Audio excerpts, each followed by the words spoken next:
सभी गायत्री परिजन को मेरा प्रणाम। निश्चय ही दुनिया बदलेगी। इस संबंध में हमारे परम पूज्य गुरुदेव पंडित श्री राम शर्माचार्य अपनी अखंड ज्योति पत्रिका में लिखते हैं कि मनुष्य के मन में भविष्य के प्रति सदा से ही एक अद्भुत उत्कंठा बनी रहती है। सामान्य व्यक्ति से लेकर बड़े व्यक्तियों तक हर एक के मन में जिज्ञासा रहती है कि भविष्य के घर में उसके लिए क्या छिपा है। इसके हेतु व्यक्ति समान आकलन से लेकर ज्योतिष तक जाने में सक्षमता नहीं है।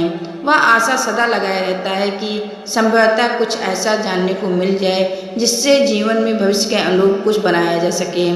सामान्य व्यक्ति तो भविष्य के विषय में कल्पना ही कर सकता है, परंतु प्रकृति कुछ मनुष्यों को ऐसे अतीन्द्रिय क्षमता से संपन्न करके भेजती है कि वे भविष्य का सही आकलन कर पाने में सक्षम होते हैं। इनमें से कुछ की भविष्यवाणियां तो इतनी सत्य पाई गई हैं कि उन्हें पढ़कर ऐसा भान होता है कि कहीं ये त्रिकालदर्शी तो नहीं है। भारतीय इतिहास परंपरा में महेश भृगु का नाम एक ऐसे भविष्य दृष्टा के रूप में लिया जाता है कि उनके द्वारा रचित भृगु साहित्य को सभी भारतीय ज्योतिष का अधिग्रंथ मानते हैं। यह अकेली एक ऐसी रचना है जो न केवल जातक के भविष्य का निर्धारण करती है, वरन यह उसके भूतकाल, वर्तमान काल, भविष्य तीनों का प्रमाणिक ब्यौरा देने में सामर्थ्य रखती है। भृगु साहित्य महेश भृगु और उनके पुत्र शुक्राचार्य के बीच संपन्न हुए वार्तालाप के रूप में है। यह ग्रंथ इतना विशाल है कि इसमें मात्र भारतवर्ष की कुंडली ही सैकड़ों पृष्ठों में दी गई है। वर्तमान समय में पूर्ण भृगु साहित्य तो कहीं देखने को नहीं मिलती है, परंतु ज़्यादातर विशेषज्ञों का यही मानना है कि इसका संपूर्ण स्वरूप पूरे ब्रह्मांड की प्रत्येक गति को सही आकलन कर पाने में सक्षम है।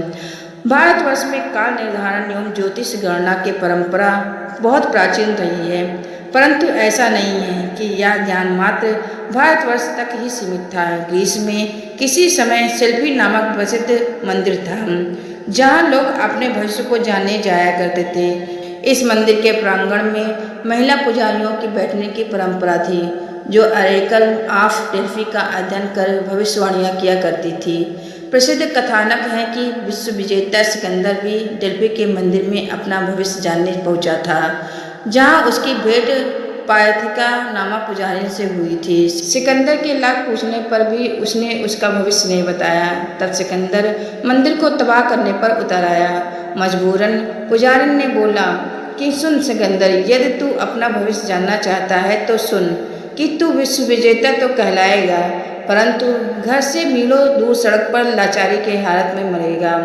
तू कम उम्र जिएगा और कभी चैन से नहीं सो पाएगा।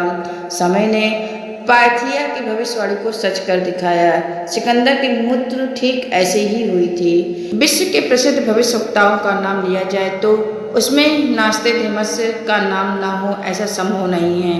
नास्टेडेमस का जन्म फ्रांस में हुआ था एवं उसने मोंटेपेलियर विश्वविद्यालय से चिकित्सक की उपाधि प्राप्त की थी। एक समय ऐसा था कि जब उसकी ख्याति कामयाब डॉक्टर के रूप में पूरे फ्रांस में फैल गई, परंतु इन्हीं दिनों उसे अपने अंदर छिपे भविष्यवाणियों को देखने की अद्भुत क्षमता का भान हुआ। उसके आधार पर उसने सेंचुरीज नामक ग्रंथ लिखा जो पूरे भविष्यवाणियों के ऊपर लिखा गया था। इस पुस्तक में नास्टेडेमस ने अपने समय से लेकर दुनिया के संपूर्ण विनाश होने तक भविष्यवाणियों की थी, पर पुस्तक की भाषा इतनी क्लिष्ट थी कि ज़्यादातर को किताब की भाषा समझ में नहीं आई। वर्ष 1944 में अमेरिकी राष्ट्रपति फ्रैंकलिन रूजवेल्ट ने जब उनसे पूछा कि वे कितने दिन और जिएंगे, तो जीन डिक्सन ने सहजता से उत्तर दिया कि अधिक से अधिक 6 माह। और जीन का कहा तब सत्य सिद्ध हुआ जब उन्होंने 1945 में रूजवेल्ट की मृत्यु हो गई। अमेरिका के राष्ट्रपति के साथ इसी भेंट में जीन डिक्सन ने उनको यह कहते हुए आगाह भी किया था कि चीन साम्यवादी हो जाएगा और अमेरिका के लिए गंभीर चुनौती बनकर उभरेगा। अफ्रीका भी अंतर्राष्ट्रीय स्तर पर चिंता का विषय बनेगा। आज जीन डिक्सन की यह भविष्यवाणी सत्य होती प्रतीत होती है। भविष्य देख पाने में यह क्षमता जीन ने 9 वर्ष की छोटी उम्र से ही आ गई थी और उनके शरीर छोड़ने तक विश्व के सभी प्रसिद्ध राजनयिक अभिनेता उनके पास भविष्य जानने पहुँचे रहे थे।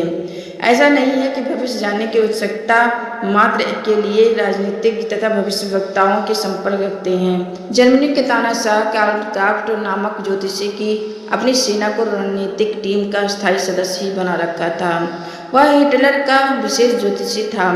उसकी भविष्यवाणियों ने दूसरे विश्व युद्ध में मित्र राष्ट्रों के मनोबल को पूरी तरह से तोड़कर रख दिया था। ऐसा भी नहीं है कि उसने अपनी भविष्यवाणियां मात्र हिटलर के हित में ही साधने के लिए की हो, वरन उसने हिटलर की मृत्यु तथा दूसरे विश्व युद्ध की जर्मनी की हार भविष्यवाणियां भी पूर्ण सत्यता के साथ की थी। विश्व के अनेक स्थानों पर अद्भुत प्रतिभाओं को लेकर जन्मे भविष्यवक्ताओं द्वारा की गई ये भविष्यवाणियां यह सिद्ध करती हैं कि कभी कभी प्रकृति कुछ व्यक्तियों को ऐसे अद्भुत क्षमता के साथ संपन्न करके भेजती है, जिसके आधार पर वे भविष्य को बता पाने में सक्षम होते हैं। इन भविष्यवक्ताओं का अध्ययन करने पर यह तथ्य भी आश्चर्यजनक रूप से सामने आता है कि लगभग सभी प्रसिद्ध भविष्यवक्ताओं ने भारत को आने वाले समय का नेतृत्व करता बताया है। नास्ट्रेडेमस ने अपनी भविष्यवाणियों में साफ साफ लिखा है कि 21वीं सदी में विश्व को बदलने के लिए मजबूर होना पड़ेगा। उस बदलाव का मार्गदर्शन भारत के एक आध्यात्मिक नेता द्वारा किया जाएगा। कुछ ऐसा ही कथन प्रसिद्ध भविष्यवक्ता जीन डिक्सन, नीरो और मैकोजी ने भी किया था। ऐसा संभव है कि उन्होंने यह कथन आभासों के आधार पर किया हो, परंतु परम पूज्य गुरुदेव पंडित श्री राम शर्माचार्य जी ने उस नूतन भविष्यवाणी को पूरा ताना बाना ही बुनकर रख दिया है। कांत धर्मी साहित्य में परम पूज्य गुरुदेव पंडित श्री राम शर्माचार्य लिखते हैं कि नया युग तेजी से बढ़ता हुआ चला आ रहा है, उसे कोई रोक ना सकेगा। प्राचीन काल की महान परंपराओं की पुनः प्रतिष्ठा होनी है। महाकाल उसके लिए आवश्यक व्यवस्था बना रहे हैं, तदनुकूल आभार भी उत्पन्न कर रहे हैं। युग का परिवर्तन अवश्य ही भावी है।